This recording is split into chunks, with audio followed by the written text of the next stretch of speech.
Et bonjour Jean-Christophe de Moundir et les apprentis aventuriers, comment vas-tu? Ça va bien et toi, Sam? Bah ouais, fabuleux, hein. Nous on a enfin du beau temps à Paris, il fait beau, il y a du soleil, et toi? Nous aussi, dans le sud, il fait super beau. Bon, c'est un petit peu nuageux aujourd'hui, mais bon, enfin, avec hier, on a eu un super beau temps. Eh ben C'est pas super nous, sympa. nous il n'y a pas un seul nuage pour une fois qu'on peut s'en vanter.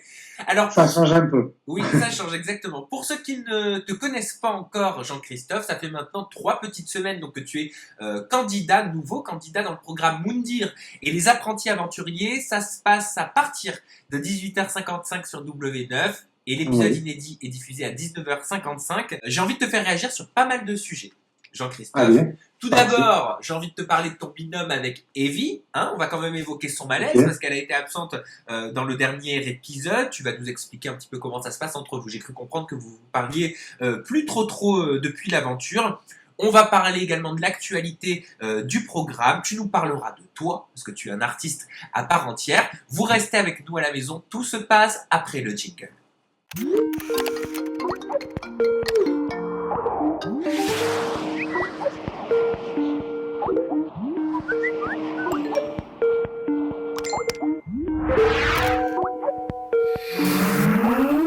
Jean-Christophe, donc toi, ton binôme, il est composé de toi forcément et de Evie, Evangeline, et Evangeline ne t'a pas choisi. C'est ça, est-ce que tu peux nous recontextualiser tout ça? Mais ce qui s'est passé, c'est qu'au début, en fait, Moundir nous a demandé de choisir nos partenaires.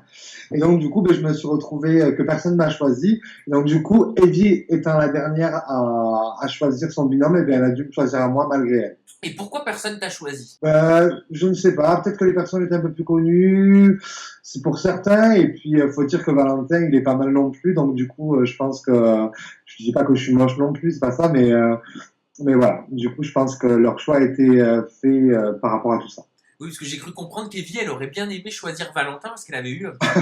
Non, mais elle avait eu un petit coup de cœur, quoi, pour lui. Ouais, Evie, oui, c'est vrai, elle a eu un petit coup de cœur pour Valentin. C'est vrai elle a trouvé ben, il est beau garçon et tout ça, donc du coup, je pense qu'elle était très attirée par lui. Bon, ben, le choix, la vie a fait que, ben, parfois la vie est injuste, hein, n'est-ce pas? Bon, ça va, au final, t'es content ou pas, toi, de te retrouver avec Evie? Oui, je suis content, y a aucun souci. Moi, j'ai pas de souci spécialement avec Evie. On a juste quelques petits différends. Comme toute personne qui se respecte, on peut pas avoir les mêmes avis sur tout. Bah, c'est normal. Et qu'est-ce qu'elle a pensé de ton expédition dans la cabane? Cabane, non, pas dans la cabane, pardon, à l'épicerie. Épicerie dans laquelle tu as volé des denrées alimentaires. Ouais, c'est vrai, j'ai volé. Bah, en fait, déjà, ça faisait déjà quelques jours, mais en fait, on se lavait pas les dents, c'était un petit peu compliqué. Et puis, au niveau de l'odeur, c'était pas tip top non plus. À la fin, on se sentait plus spécialement parce que bon, les jours passent, et donc du coup, on se sent plus en fait. Mais c'est vrai qu'à ce moment-là, ben oui, eu envie de chewing-gum, j'ai eu envie de voler. Il s'est retourné. Je lui ai dit, il y a quelque chose derrière vous, monsieur. Il s'est retourné. Et voilà, du coup, j'ai pris ses chewing-gums et je les ai mis dans ma poche.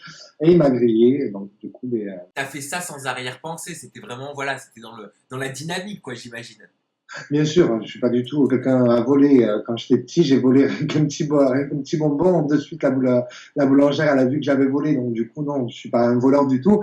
Mais c'est vrai qu'à ce moment-là, ben oui, ces chewing-gums, ils me donnaient vraiment très, très envie. Donc, du coup, je les ai mis dans ma poche. Et puis voilà, je me suis fait griller. C'est le jeu, hein, j'ai envie de dire. Et résultat des courses, c'est le cas de le dire, eh bien, vous ne pouvez plus rien prendre dans l'épicerie pendant 48 heures, c'est ça? Oula, pendant une semaine. Une semaine? Bah, tu vois, j'étais Une loin du compte. semaine. Ouais. Donc, en gros, c'était quoi? C'était votre punition. Mais ouais, c'était un petit peu notre punition parce que comme toute personne qui vole, j'ai envie de dire, il y a toujours quelque chose derrière. Et ben nous, c'était que il nous a rendu nos perles, il nous a dit que c'était pas possible qu'on achète cette semaine. En gros, il nous a dit de sortir, il m'a frappé la main, il a pas été très sympa et moi. Mais bon, c'était des bonnes guerres, ça m'a fait rire. Et résultat, vous avez mangé que des fruits pendant une semaine. Hein. C'est ça, ouais. Pendant quelques jours, on a mangé des fruits, donc des bananes, de l'ananas, de la noix de coco et c'était un petit peu compliqué parce que du coup, ben, on n'avait plus de riz, on n'avait plus de lentilles, on n'avait plus rien à manger. Donc du coup, malgré tout, Evie a été vraiment super avec moi parce elle a pas spécialement mal pris. Malgré que moi, c'est vrai que plusieurs fois, ben, je me prenais un petit peu la tête avec elle, spécialement pour rien, parce que j'étais un petit peu énervé, un petit peu fatigué, un petit peu tout. Donc du coup, la moindre chose m'énervait. Et c'est vrai qu'à ce moment-là, elle a été vraiment super sympa avec moi et je la remercie. La moindre chose t'énervait aussi avec Anissa, parce que moi, je me souviens de cette fameuse scène où vous vous faites à manger des coquillages, hein, qui à la Mhm. base étaient les appâts de votre piège à poisson. Là, vous vous disputez pourquoi en gros? Est-ce que c'est le ras-le-bol, la fatigue, c'est quoi? Ce qui se passe à ce moment-là, c'est qu'elle veut les manger en fait. Donc et les trucs ils sont tout secs. donc c'est pas possible de le manger. Donc Ouais.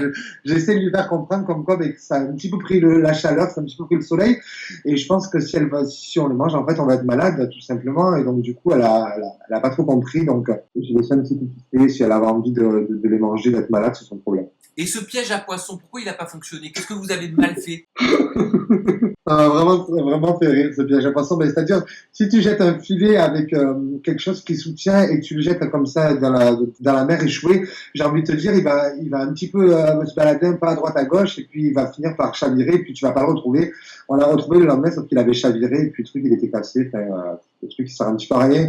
Au moins, tu mets des cailloux à l'intérieur pour essayer de faire quelque chose. Mais j'imagine bien que si le poisson il trouve un trou, il va trouver la sortie pour ressortir. Ben oui, forcément. Donc au final, vous n'avez jamais eu de poisson. Non. Mais je comprends. Elle aurait pu chercher longtemps son poisson. Avant de participer à une aventure, comme vous direz les apprentis aventuriers, tu t'es pas renseigné sur des petites astuces de survie? Non, pas spécialement. Enfin, si, mon grand frère m'a montré quelques petits trucs au niveau de la boussole. Bon, pour ma part, je n'ai pas eu le droit à la boussole. Donc, du coup, c'est des choses qui ne m'auront pas servi là-bas. Il m'a appris un petit peu à me diriger par rapport au soleil et par rapport à tout ça. Chose qu'on n'a pas dû avoir à se servir. Par contre, au niveau du poisson, mais non, on n'a pas spécialement pêché ou ce qu'on a essayé de faire, ça n'a pas marché. Ma Vanessa, elle a essayé avec son petit filet, c'était sympa, c'était rigolo, mais non, c'était mort quoi. Les poissons, Et qu'est-ce qui se passe actuellement avec Evie? Tu vas me dire si je me trompe, mais j'ai cru comprendre que vous étiez, allez, en froid. C'est pas bien méchant, mais en gros, vous vous donnez plus de nouvelles quoi depuis la fin de l'aventure. oui, c'est-à-dire en fait ce qui s'est passé, mais j'ai envie de dire un petit peu comme dans l'émission, je veux dire on est quand même dans une télé-réalité malgré tout, j'ai envie de te dire. Et ce qui s'est passé, c'est que les gens l'ont un petit peu clashé sur mon Facebook.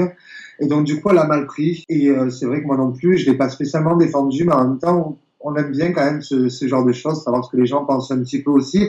Je veux dire, c'est le jeu quand tu es un petit peu médiatisé, les gens ont le droit à la parole et ont le droit de dire s'ils aiment ou s'ils aiment pas. Et je pense que il faut laisser libre choix aux gens. C'est vrai qu'à ce moment-là, je l'ai pas spécialement défendu. Donc du coup, elle a un petit peu mal pris et un petit peu comme pendant l'aventure, j'ai envie de te dire. Voilà, on s'est un petit peu embrouillé. Donc du coup, bon, j'espère que c'est rien de mal. En tout cas, moi, c'est quelqu'un que j'apprécie vraiment beaucoup et j'espère que ça sera qu'éphémère et qu'on va vite se revoir et se réconcilier. Donc en gros, elle te reproche de ne pas l'avoir défendue sur les réseaux sociaux quand les gens venaient la tacler et se moquer d'elle, en gros, sur tes réseaux sociaux à toi, c'est ça? C'est ça, oui. Ouais, en gros, c'est ça, ouais.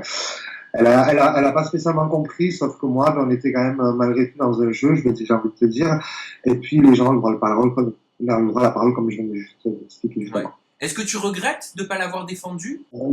Non, parce que j'estime que je suis pas son papa ou je suis pas sa maman. Je veux dire, moi, si je vais m'embrouiller avec quelqu'un, je vais pas demander à ce qu'on me soutienne spécialement. Ce qui se passe sur les réseaux sociaux, on s'en prend un peu tous plein sa poche, j'ai envie de te dire. Mais c'est le jeu, quand tu es médiatisé, c'est des choses que tu dois accepter. Et puis, moi, spécialement pour moi, je le prends à la rigolade. Oui. Les choses qu'on peut dire sur moi, Oui, ça c'est pas va spécialement méchant. s'arranger. Ça va s'arranger, j'en suis persuadé. Elle est adorable. Oui, j'espère Cette petite aussi. Evie, elle est adorable. Et qu'il y ait des frictions, qu'il y ait des tensions, c'est normal. Vous êtes dans une émission de survie. Hein. On le voit nous-mêmes quand on part à la plage ou quand on fait du canoë en binôme avec un ami ou autre, ça finit généralement toujours en dispute. Hein.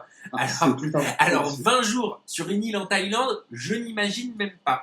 Tu parlais de Oui, ta maman c'est- juste avant, et ta maman, dernièrement, tu as eu la chance de pouvoir lui parler au téléphone. C'est important voilà. d'avoir ce contact à distance. Ben, pour moi, c'était très important de pouvoir avoir ma maman parce que c'est quelqu'un dans la vie qui me remonte quand je suis pas bien, quand je suis triste et tout ça. On habite vraiment à 200 mètres l'un de l'autre. Donc, du coup, c'est quelqu'un que je vois tous les jours et que j'ai tous les jours, au moins 10 fois par jour au téléphone, si c'est pas plus, parce que ma mère est tout le temps en train de m'appeler. Donc, du coup, même il y a des fois où je réponds pas parce que, du coup, j'essaie de la faire languir un petit peu. Et c'est vrai que de l'avoir eu au téléphone, c'est vrai que ça m'a permis de craquer à un moment donné parce que quand on est là-bas, les gens se rendent pas spécialement compte. J'ai un petit peu regardé sur les réseaux sociaux, les gens me disaient, oh, au bout de quelques jours, ils se mettent déjà à pleurer parce que leur famille leur manque. Mais je pense que ces personnes-là, ils devraient vivre ce qu'on a vécu. Et même si ça fait que quelques jours qu'on est là-bas, pour nous, on a l'impression que ça faisait des mois. Sincèrement, c'est pas pour en faire plus, toujours plus, machin. Moi, je suis pas du tout comme ça. Moi, je suis pas une personne qui extrapole les choses. Et c'est vrai que quand on était là-bas, on avait l'impression que ça faisait sincèrement 2-3 mois qu'on était là-bas, tellement c'est difficile, les conditions sont difficiles parce que on mange pas notre faim. On a une hygiène comment ça s'appelle, en cul, j'ai envie de te dire, en mettant, on se lave pas comme on a envie, donc c'est vrai, c'est très compliqué, donc les gens, ouais, peuvent toujours parler et dire qu'on pleure pour 2 secondes qu'on n'a pas vu notre famille, et c'est vrai qu'à ce moment-là, ben, notre famille nous manque énormément. C'est vraiment dur psychologiquement, une télé-réalité de survie, un tournage comme celui-ci. J'ai envie de te dire oui, c'est très très dur parce que ben, le manque d'hygiène et le manque de manger, on mange pas de viande quand même, faut se le dire, c'est vraiment quelque chose. Bah, moi, je suis végétarien, donc ça m'aurait pas manqué. Ah d'accord, ouais. J'ai envie de te dire oui, c'est sûr que toi, t'aurais pas eu de soucis à ce niveau-là. Moi j'ai envie de te dire que tu dis beaucoup, j'ai envie de te dire. Ouais, je dis beaucoup, j'ai envie de te dire, c'est vrai, excuse-moi. Pardon, excuse-moi, je te laisse poursuivre. Donc vas-y, t'en étais sur on n'a Non, pas de viande. y a aucun souci. C'est juste que c'est vrai que c'est pas facile. Moi qui suis un gros viandard, on va te dire, je mange beaucoup de viande. C'est quelque chose que, à tous les repas, il faut que je mange un bout de viande. C'est vrai qu'à ce moment-là, du riz, avec des lentilles et puis des fruits, c'est vrai que c'est pas le cas. Est-ce que c'est pour ça qu'elle a fait un malaise, Evie? Je pense que c'est un petit peu de stress, un petit peu beaucoup de fatigue parce qu'on dort pas spécialement bien parce que dormir par terre, c'est vrai que c'est un petit peu compliqué. Mais je pense que la fatigue et puis la pression que les autres nous mettaient. Moi, j'ai réussi à faire abstraction de ça parce que je savais très bien qu'on était dans une télé-réalité. Et il y a toujours du clash, donc du coup, si ça leur faisait plaisir de nous appeler les merguez ou ce que tu as envie, moi je m'en fous, ça me passe au-dessus, tu sais, j'ai pas 15 ans, j'ai 30 ans, et alors d'aujourd'hui, je pense être beaucoup plus mature que ça, c'est pour ça que spécialement, j'ai pas spécialement répondu à ces personnes-là, parce que pour moi, c'était des choses infantiles. Pourquoi d'après toi, les candidats vous avez, toi et Evie, dans leur collimateur? J'ai l'impression qu'ils voulaient vous dégager, vous, dès le début. Hein. Je sais pas s'ils avaient spécialement moi dans le collimateur, parce que c'était des personnes avec qui je m'entendais bien malgré tout. Dans le binôme, le binôme. Ouais, ah oui, ouais. Après, si tu me parles du binôme, moi, je pense que c'était peut-être le binôme. Et ça a peut-être plus parlé sur nous parce qu'Evie s'est pris la tête avec eux un petit peu au début. Donc, du coup, je pense qu'ils nous avaient peut-être pris un gré peut-être à ce moment-là pour ça. Mais après, il y avait les autres aussi. Et puis, c'était des gens qui se connaissaient en dehors. Je parle pour, bien sûr, Aurélie, Hilary, Manon, Blacky, qui se connaissaient, vu qu'ils sont tous issus de la télé-réalité. Donc, du coup, c'est vrai que moi, Evie et Valentin et Anissa, on était plus dans leur collimateur parce que, du coup, on était des inconnus pour eux. Donc, du coup, s'ils auraient pu nous excuser, ils l'auraient fait sans problème. Tu lui en as voulu ou pas à Evie, justement, de s'être mis un petit peu tout le monde à dos dès le début? Parce que toi, c'est pas ta façon de faire, j'ai remarqué. Non, je ne l'avais pas voulu parce que chacun, comme je t'expliquais tout à l'heure, chacun a le droit de s'exprimer comme il a envie. Si à ce moment-là, elle avait envie de s'exprimer et de les envoyer chier en leur disant que c'était pas leur tasse de thé comme ils faisaient, mais c'était son problème à elle. Oui, d'accord. Et c'était tout à son honneur parce qu'elle a gardé sa personnalité jusqu'au bout. Je suis d'accord avec toi, mais faut pas oublier qu'en leur parlant comme ça, je veux dire, toi, elle te met aussi dans le même bateau, quoi. Et après, si dans le collimateur, c'est vous deux qui pouvez être mis dehors. Hein. C'est vrai, elle m'a mis un petit peu en porte-à-faux, mais je ne l'en veux pas du tout parce que, écoute, c'est un jeu et puis elle a montré sa personnalité. Moi, j'ai montré ma personnalité à moi. Après, ça plaît pas. Moi, bon, c'est vrai qu'au départ, ça m'a un petit peu embêté parce que du coup, ça m'a mis un petit peu en porte-à-faux à moi. Mais à la fin, écoute, c'était le jeu et puis on a passé des super moments et puis voilà. Moi, elle me dit, Evie, qu'en gros, ta stratégie, c'était de t'entendre avec tout le monde pour pas être éliminé. C'est vrai? C'était pas spécialement ma stratégie, c'est parce que je suis comme ça dans la vie de tous les jours. En fait, c'était pas une stratégie parce que j'ai pas menti, j'ai pas triché. Je suis resté tel que j'étais, moi-même, Jean-Christophe. J'ai pas de jeu, donc du coup, c'est vrai que moi, j'aime pas aller au clash spécialement avec les gens. Après, il faut pas non plus me pousser trop. Mais c'est vrai que moi, plus les personnes m'apprécient, plus j'apprécie les personnes et plus je suis bien dans ma vie, c'est vrai que je suis une personne qui joue vachement avec les sentiments et parce que je suis comme ça, je suis sincère chez moi-même. Est-ce pour ça que vous vous êtes alliés avec Hilary et Virgile pour pouvoir créer une alliance? On a créé une alliance, pas spécialement du tout au départ pour de l'affection parce qu'on s'affectionnait ou quoi. C'était du coup vu qu'Anissa et Valentin du coup ont été immunisés, on savait très bien qu'ils allaient voter contre la team donc Hilary et la mienne. Donc du coup, à la base, c'était surtout pour créer une alliance, pour pas qu'elle se fasse mettre dehors et que nous non plus, on risque notre place. Donc du coup, ça a été comme une entente commun en fait qu'on a eu tous ensemble. Après, c'est vrai que du coup, on s'est lié d'affection avec Virgile et Hilary, qui sont des personnes qui sont vraiment avec un grand cœur et que j'aime beaucoup encore aujourd'hui et avec qui j'ai souvent des contacts. Allez, je te propose de passer à l'actu de Moundir et les apprentis aventuriers JC. Et on va commencer à évoquer donc le retour du binôme Aurélie et Rémi. Content, pas content? Comment est-ce que tu as pris la chose quand tu les as vus revenir sur l'île? Quand j'ai vu Aurélie et Rémi, j'étais super content. Ça s'est bien un petit peu parce que je souriais à ce moment-là, il n'y a pas de souci. Et après, du coup, j'ai un petit peu suivi donc mes coéquipiers. Ça m'a un petit peu foutu les boules parce que du coup, je me suis dit, bon, mais du coup, en fait, on se retrouve en minorité vu qu'Aurélie et Rémi reviennent, vu qu'ils avaient voté contre nous avant de partir. C'est vrai qu'à ce moment-là, on se dit, bon, ben, on est un petit peu dans la mouscaille. Donc, du coup, on a préféré s'isoler, partir un petit moment. Mais ça m'a vraiment fait beaucoup plaisir de retrouver Aurélie et Rémi, surtout Aurélie que j'aime beaucoup. Le départ de Virgile et Hilary, donc là, départ définitif, hein, ils auraient pu rentrer dans l'aventure, mais ils ont perdu face à Aurélie et Rémi. Triste, comment est-ce que tu l'as appréhendé? J'appréhendais beaucoup parce que je me suis dit, s'ils reviennent, en fait, on va être du coup en supériorité par rapport aux autres, en fait. Et en fait, non, on s'est retrouvés, mais du coup, deux équipes contre deux équipes. Et donc, du coup, c'était un petit peu compliqué. En plus, ça m'a vraiment foutu les boules parce que j'ai essayé de motiver Hilary et Virgile pour qu'ils soient au maximum. Je sais qu'ils ont donné le maximum parce que j'ai vu l'épisode. Donc, du coup, c'est vrai qu'à ce moment-là, je suis un petit peu déçu, un petit peu dégoûté, un petit peu dépité. Mais bon, c'était le jeu, j'ai envie de te dire, et on est obligé de faire avec. J'ai vu également pas mal de critiques sur les réseaux sociaux, donc visant Greg, hein, donc le meilleur ami de Julien, comme quoi, en gros, Greg plagierait, copierait délibérément son ami Julien. C'est vrai qu'il a un petit peu les mêmes expressions, la même façon de s'exprimer, les mêmes punchlines. Toi, qu'est-ce que tu en penses? Sincèrement, sur le tournage, c'était très lourd parce que du coup, c'est quelqu'un de super sympa. Sincèrement, Greg, quand on connaît, c'est quelqu'un avec un grand cœur. C'est vraiment quelqu'un que j'apprécie beaucoup. Après, c'est vrai qu'il est tout le temps en train de répéter ce que dit Julien. Julien va dire allez au frato, frato. Fraté. Pardon, excuse-moi, allez au frato. Frato, c'est marrant. Ouais, frato, ouais. Ça va peut-être une nouvelle expression qui vont pouvoir sortir. Frato, hashtag frato. Voilà, hashtag frato, voilà, c'est ça.